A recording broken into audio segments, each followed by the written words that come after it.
गौतम बुद्ध की एक बहुत प्रेरणादायक कहानी में से एक कहानी है।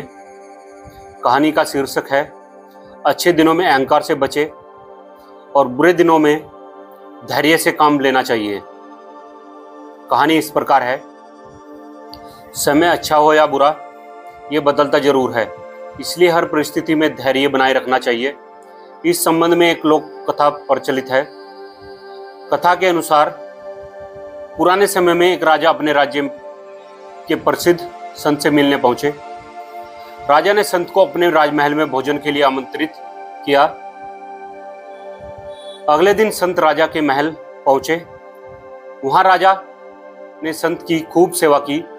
राजा के अहंकार रहित स्वभाव को निस्वार्थ भाव की सेवा से प्रसन्न होकर संत ने जाते समय राजा को एक ताबीज दिया और कहा कि जब तुम्हें लगे कि जीवन में परेशानियां खत्म नहीं हो रही और ऐसा लगे कि अब सब कुछ खत्म हो गया, तब इस ताबीज में रखे कागज पर लिखे मंत्र को पढ़ लेना।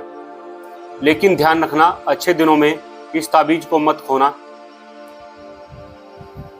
या मत खोलना।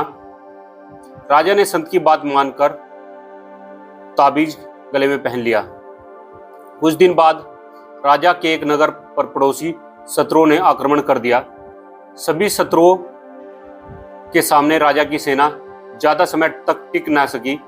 राजा किसी तरह अपने प्राण बचाकर जंगल में भागा और एक गुफा जाकर छिप गया।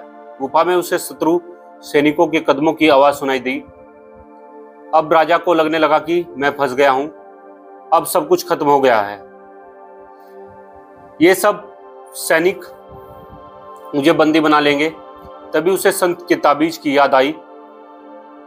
राजा ने तुरंत ही ताबीज खोला और कागज निकाला। उस पर लिखा था कि यह समय भी कट जाएगा। ये पढ़कर राजा को बहुत थोड़ा सुकून मिला। कुछ ही समय बाद राजा चुपचाप वही गुफा में ही छिपा रहा। शत्रु सैनिक के कदमों की आवाज कम होने लगी। गुफा से झांककर राजा ने देखा तो सैनिक उस जगह से काफी दूर निकल गए थे। राजा तुरंत ही गुफा से बाहर निकला और अपने राज्य में पहुंच गया। इस तरह राजा के प्राण बच गए। कथा की सीख, इस प्रसंग की सीख है कि अच्छे दिन हो या बुरे दिन, समय हमेशा बदलता रहता है। इसलिए हमें अच्छे दिनों में अहंकार नहीं करना चाहिए और बुरे दिन समय में धैर्य का साथ नहीं छोड़ना चाहिए। जो लोग इस बात का ध्यान रखते हैं वे बड़ी बड़ी समस्याओं से बच सकते हैं।